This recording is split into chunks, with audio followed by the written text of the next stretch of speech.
congratulate you on becoming a dad. Bod recently. I've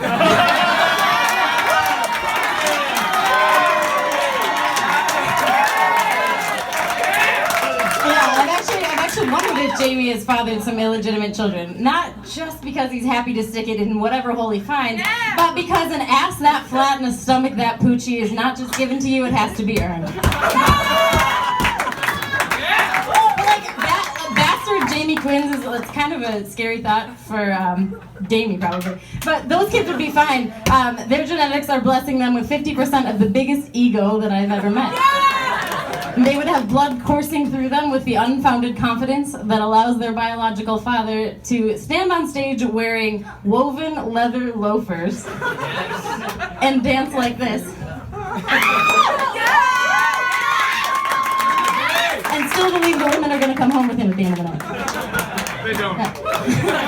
In preparation for this evening, I actually spent some time on Jamie's Facebook, as did my mother. And right now he actually has a before picture of a fitness challenge that he's involved in, which is embarrassing enough. But Jamie looked at that picture, his before picture, and was like, yeah, I'm going to post that on Facebook. And more than that, he was like, yeah, despite being a poorly dressed fat motherfucker, I know that ladies are still gonna want to fuck me when they see this. I'm gonna make it the first thing they see when they click my name. Let me make it clear, Jamie. I think your face is stupid. I think your clothes are stupid. I think your hair is stupid. I wouldn't sleep with you if you paid me to, and I sleep with the man bun.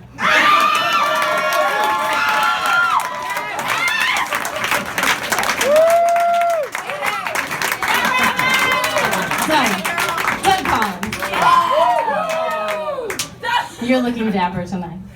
Thank you, Rob. That suit really brings out your wrinkles. Yeah, I heard that Doug is heading out on a tour with his band, Doug Collins and the Receptionists, which sounds like fun. Driving 12 hours to play a bunch of shitty songs to an empty room in Columbus, Ohio. Let's live in the dream. Get all be yours, ladies. But I guess being up front in an empty room is good practice for your funeral in a few months.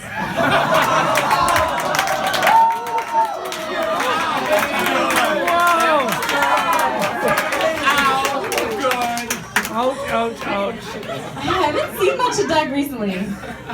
Open mic isn't the same without him. He hasn't been coming as much as he used to. And neither have I since I met Nick.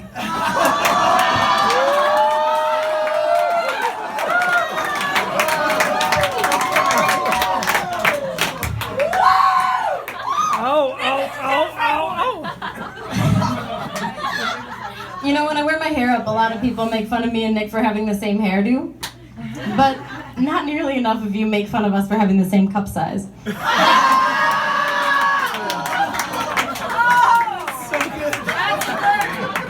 And Nick and I got married just over 6 months ago. And since then, I just keep asking myself the same question. Babe, is it in yet? Yeah, when Nick and I first got naked together, it was kind of dark, and I foolishly tried to flirt with him. Wow, I've never been with someone with an outie belly button before.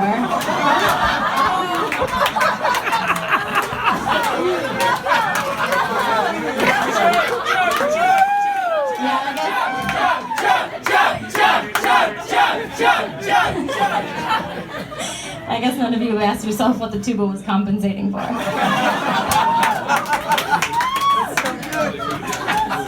So we should have all been really careful, because 100% of what we say are going to end up as memes on Robbie Sims' Facebook tomorrow morning.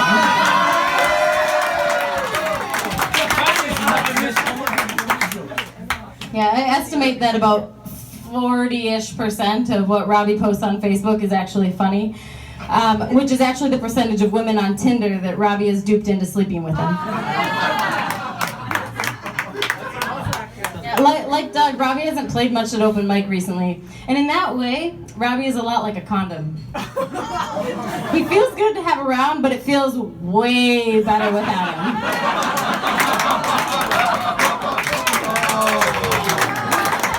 Wait. That's really good. I have a quick question for you. That's amazing.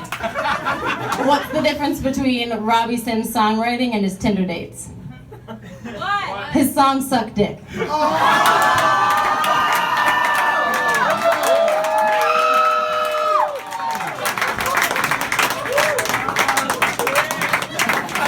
And now for JT. JT is the best musician I know. Because these are the other musicians that I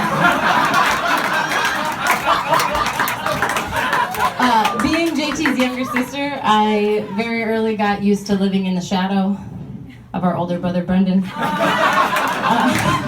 As you guys may have seen with my mom's roast and with the pictures that are floating around, JT as a young person was not very attractive, impressive, or difficult to outdo. As many kids are, JT was rather compulsive in his various obsessions growing up. As my mom mentioned, he would carry things around in a plastic bag, which he first compulsively carried around Snow White and the Seven Dwarfs figurines. In middle school, he was so obsessed with WWF wrestling that he created an alter ego as Jacob Jean Jacket, the trampoline wrestler. And in high school, it was compulsively masturbating to Victoria's Secret catalogs, which apparently I wasn't the only one to find under his bed. There was no internet.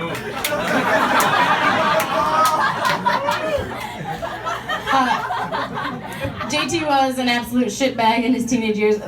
Right now, it's about to turn into just like a best man toast. I'm just going to tell you true stories about JT. In high school, he drank an entire 12-pack of Coca-Cola every day. That's true. And there are 150 calories in a can of Coke, which means that if you do the math, 100% of his recommended daily calories were taken by liquid brown poison. And our mom is and was a nutritionist and a personal trainer growing up. So he actually had to create like a secret passageway from the kitchen to his bedroom to sneak himself Coke. No, Doc, that was Coca-Cola.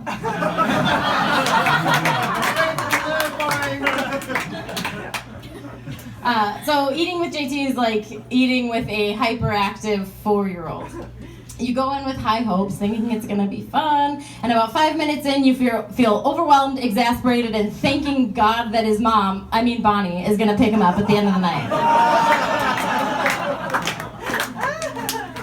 JT is the most proudly incompetent person I have ever met. Every year at Thanksgiving, he like really earnestly offers to help cook dinner. And every year my mom forgets that she's raised a fucking moron and hands him the seemingly benign task of peeling potatoes. And 10 minutes later, 2 bloody fingers, 0 peeled potatoes, and my mom loses her shit and is like, "You son of a bitch, get out of my fucking kitchen!" That's exactly what happened. Yeah, that's just a true story. It's happened every year. And meals with JT are appalling.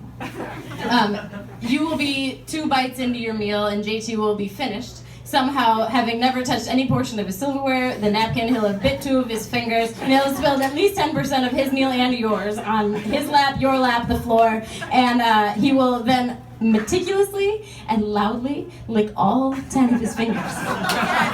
Yes, he does that. And both elbows. And at the end of that, you'll somehow notice that he's gotten spaghetti sauce between his shoulder blades, like where he can't physically reach.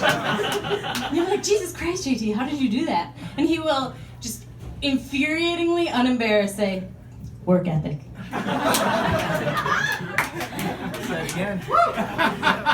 Yeah, a lot of people think JT is really funny. Nope.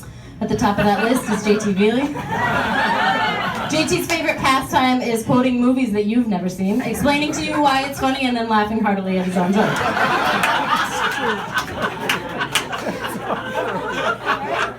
It's really good.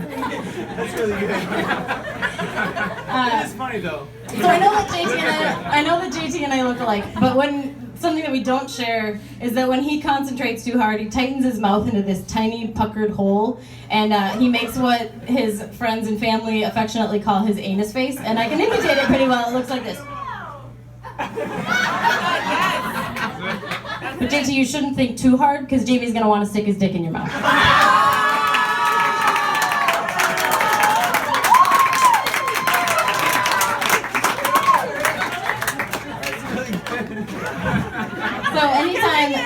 another true story. Anytime that growing up that a guy has shown interest in me, JT has earnestly threatened to kick their ass. But it's been a while since anyone found that intimidating, given how often JT and I are mistaken for twin sisters.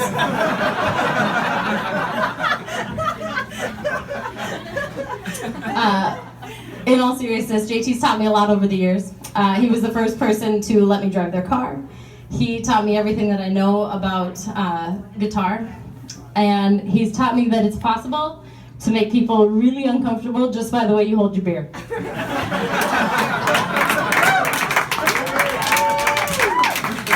Most importantly, he's taught me that if you spend thousands of dollars on sound equipment, lights, lasers, and a fog machine, musicians as shitty as Jamie Quinn will start to believe that they're good enough to play in front of a crowd every day.